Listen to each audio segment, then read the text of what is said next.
How would Odin, Thor, and Kronos fare against Zeus, the supreme god of Olympus? We're about to see that today. The video uses a tier list format featuring the gods shown on screen. The rankings show the percentage chances I believe the gods have against Zeus. Going from 100 at the top, which would be the deity that would basically obliterate Zeus, down to 0, which is when Zeus would obliterate the deity. Let's start this game. This is probably the easiest god to talk about on the list. Or maybe not, because actually I think there are some gods on this list who would go head-to-head with him or might even lose. Well, Ares is one of the gods who lives up on Olympus, basically being there because of nepotism, okay? Well, because he's the son of Hera, and I said son of Hera, not son of Zeus. Because he's one of the only ones, if not the only one. As far as I recall, he's Hera and Zeus's son. I said that intentionally, because during the Trojan War, when tensions rose and gods fought among themselves, Ares ended up getting chewed out by Zeus when he ran back to Olympus to complain that Diomedes had hurt him with a spear. Zeus called Ares a useless hothead and said he was only on Olympus because he was Hera's son. Otherwise, if he were just Zeus's son, he'd be eating bread with crap. Ares is easily one of the most pathetic gods reputation-wise, because after all, he was a god of war, not just any god of war, but the god of bloody war, which is really cool. Basically a Spartan god who seeks out, fights, and kicks everyone's butt. However, that doesn't actually happen in the mythology itself. He actually got beaten up all the time in the stories. In fact, he does go looking for battles and all that, but he ends up getting beaten by everyone. And when I say everyone, I really mean everyone. Especially by his sister Athena, who often defeats him, notably during the Trojan War, and even by Hephaestus, who is the beta male of Olympus. Yes, he gets beaten by Hephaestus. He ends up getting Hephaestus' wife later, but anyway, it all evens out.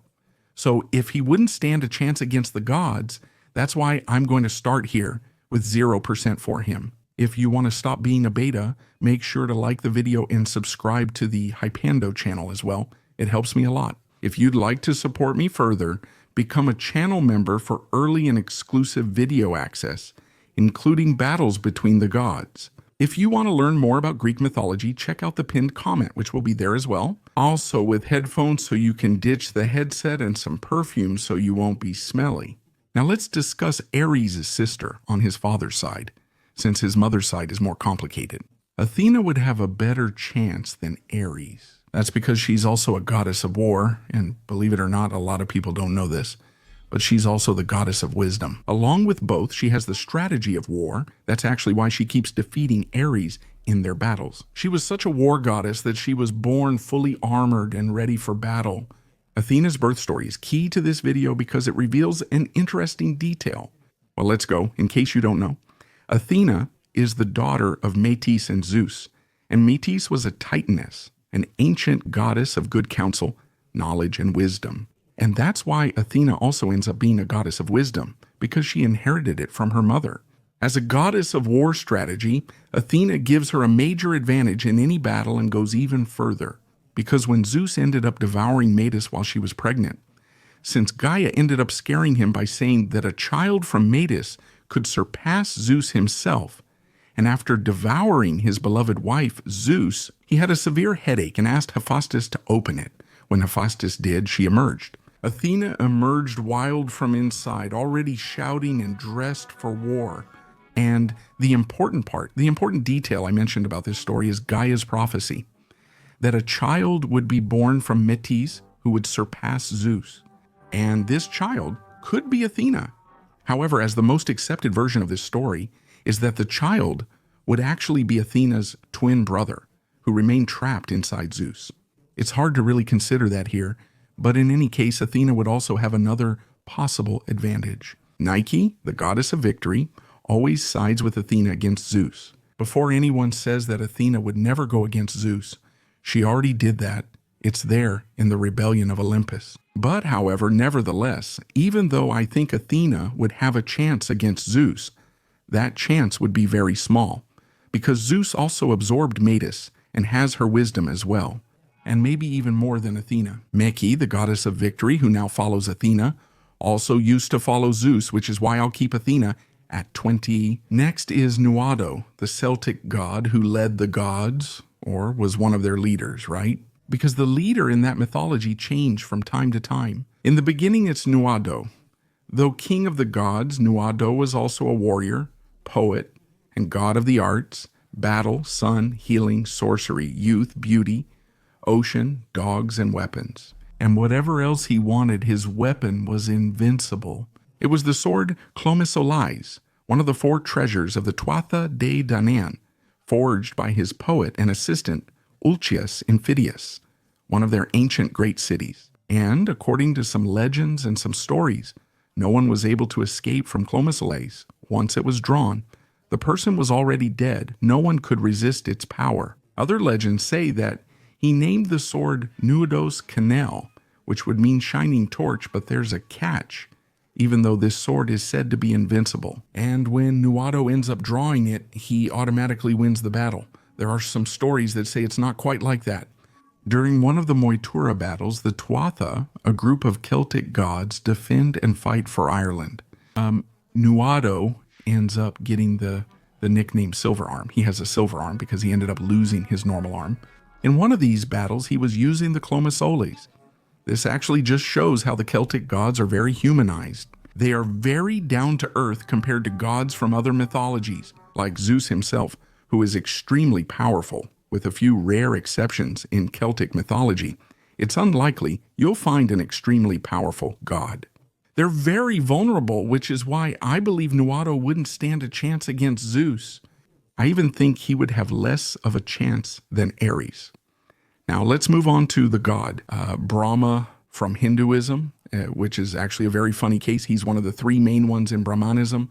But unlike Shiva and Vishnu, who are always portrayed as having great power, always showing that they have great power, and they even fight among themselves to see who would be the most powerful between the two. They even have their avatars fighting because of that. Now, Brahma doesn't do that. Brahma stays there quietly because no one really knows exactly what Brahma would do. Since he's already done his job, right, which is to be the creator of the world, he created the world and decided to take a break. So there aren't really many accomplishments of his. I mean, actually there are, but they're negative ones because he was always giving blessings to some people. Asuras there, right, who are kind of like demons, and these Asuras end up causing a big problem later for the gods. And so Brahma even has the Brahmastra. It's a weapon that could destroy the world, but I'm not sure it would work on Zeus. He might still survive even if the world was destroyed. He wouldn't exactly be hit, although this weapon does make things infertile, right? Zeus enjoys the feeling. So while it might not hurt him physically, it could harm him psychologically. But seriously, since he's a creator god, I'm going to give Brahma the benefit of the doubt and leave him at 50. Ganesha is usually depicted as a short, chubby man with yellow skin, 4 arms, and the head of an elephant, with only 1 tusk on top of that. He has all the traits of a bettering in his mythology, yet he's the most famous god in Hinduism. He is a god of luck and wisdom. Ganesha also has an army of trolls or ogres, which he ended up getting from his father, Shiva. Besides having the axe for his brothers, and this axe in theory can't be defeated, right? We know that when it comes down to it, things may change. Despite being a popular god with an axe, he's not really warrior-like. So I don't think he would stand much chance against Zeus. However, since he's a very intelligent god, I still think he might have a chance there. Maybe by creating a strategy or acting against Zeus, but I'll put him at 50-20. Now let's discuss Ganesha's younger brother, Kartikeya, worshipped as the god of war and commander of the divine armies. Having performed feats of strength, speed, and endurance that make him one of the most remarkable heroes in Hindu mythology. According to the text, he was created to defeat a powerful demon named Tarakasura, who had the blessing of only being able to be destroyed by a son of Shiva, Kartikeya. He is a strong, fast, and powerful god who leads the divine armies, has traveled the universe quickly, lifted and destroyed mountains, and some versions say he played there as a child. For example, he used cosmic elements to adjust mountains or rivers and restore Earth's balance when the gods gathered in one place, causing the globe to tilt, and also when he drove his spear into the earth, mountains and rivers trembled. They also claim he stopped the world's rotation, but I couldn't find the exact quote that says that. So here's a warning that this information might be fake. Looking at it this way, you might think Kartikeya could hold his own against the Zeuses. The Zeuses also caused chaos on Earth with lightning during the Titanomachy, since he's the god of lightning. It's very likely that the Zeuses are also very fast, but it's worth remembering that the Zeuses have Métis within him, giving him a lot of wisdom. That could really tip the balance in this battle, but I think it would be an interesting fight, with each side having a 50% chance. The next one is Morrigan, who is possibly the sky goddess, the most powerful Celtic deity of all, a goddess of war, death, and prophecy. And remember when I told you earlier that usually Celtic gods are more humanized and not extremely powerful. In rare exceptions, then, Morrigan is a rare exception here because she simply had the power in Celtic mythology to choose who would win the war. In the battles of Moitura, the Tuatha De Danann both won and lost because Morrigan was with them, but later left their side. They say that when some gods slept with Morrigan, those gods gained incredible power. Dagda, for example, and Nuado ended up sleeping with her at certain times, and both of them were leaders of the Tuatha De Danann at some point. To be honest, during the wars, Morrigan didn't participate much, at least in the stories I've seen. If you want to see all of Celtic mythology in order, it's available here on the channel. During the wars, usually, Morrigan would fly over the battlefield in her crow form, meaning she didn't participate directly. We have no battle effects from her to compare with Zeus. No strength or power, just prophecy. And it's good to remember that, yes, Morrigan was really overpowered because of this thing she had, choosing who could win the battles. Zeus also served as a guardian of fate and the universe's cosmic order. For example, when Asclepius began raising the dead, Zeus had to intervene to stop him. That's because he was disturbing the cycle of life there. So because of these details, I'll leave it at a 50% chance here for Morrigan. Well, Typhon is, of course, the first being that comes to mind for a lot of people when we talk about divine beings or beings from mythology. Who could end up beating Zeus? Because there's that famous story that Typhon made all the gods flee to Egypt. Zeus followed him, and Typhon eventually tore out Zeus's tendons, muscles, and took his lightning bolt. Zeus recovered later with help from Hermes and the Moirai. However, it's always good to remember, as I've said many times here on the channel, that this story isn't exactly the original. That's from Pseudo-Apollodorus that came much later. The original version is that Typhon, when climbing Mount Olympus, was wiped out by Zeus. Zeus came down towards him from the top of Olympus. He threw lightning bolts at each of Typhon's dragon heads, blew them all up. Then he even put him down in Tartarus. If I'm not mistaken, the Pseudo-Apollodorus version is considered more important. When we talk about the god Jupiter from Rome, and not Zeus from Greece, just like Typhon actually faced Zeus in Greek mythology and lost terribly. There's no way not to put him at 0% chance. Now let's talk about Zeus's father, Kronos, the ancient titan and leader of the gods in Greek mythology. I know you're going to say that I should also take into account that Kronos faced Zeus in Greek mythology and lost, just like Typhon. But actually, there's a big difference here because Kronos didn't face Zeus one-on-one, Typhon did. And there's a very clear reason why Zeus didn't face Kronos one-on-one. Because he would probably lose, especially since Kronos was at his peak then. If Zeus had been so much more powerful than Kronos at that time, he wouldn't have needed to gather his brothers. He wouldn't have needed to go down to Tartarus to free the Hecaton Kyres and the Cyclopes, who even made Zeus's lightning bolt. So to me, it seems very clear that yes, Kronos would have beaten Zeus at that time. Now, nowadays, I can't really say. I would even say that Zeus became much more powerful, which he actually did, and Kronos would have grown weaker. There in Tartarus, however, the Hecaton Kyres, who are monstrous beasts that tipped the Titanomachy in favor of the Olympian gods, were also imprisoned there in Tartarus for quite a long time. They didn't lose power, so I think Kronos could win, yes, maybe about a 70% chance. Now, the goddess Akali, who I'm going to talk about here for you, she would beat Zeus, yes.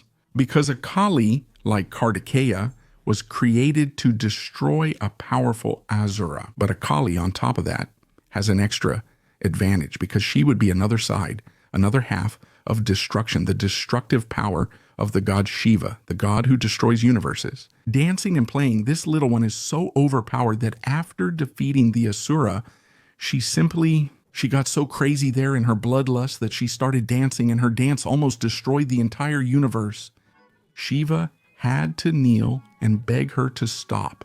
So Akali here has a 100% chance of winning. Yes, Zeus. Now, the next one here is Thor. So guys, Thor, I know that normally he's always compared to Zeus just because they're both gods of thunder, but they're actually very different gods and have very different roles.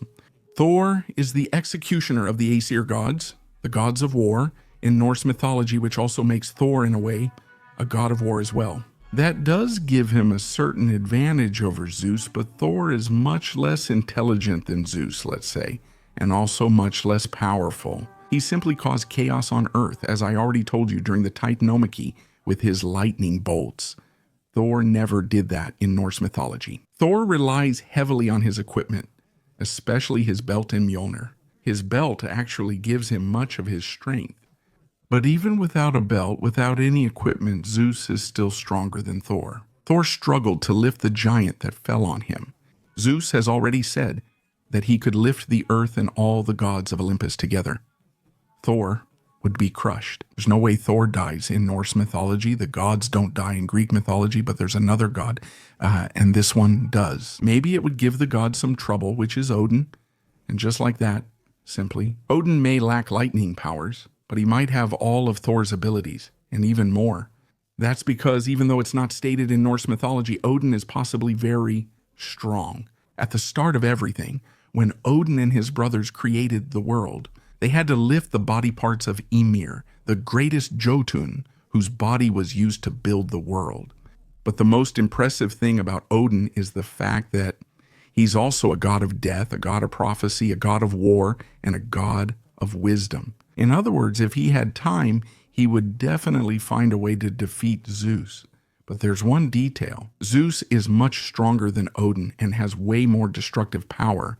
So if Zeus manages to catch Odin, then there's nothing he can do. It's over for him, but if he stalls, he might still do something.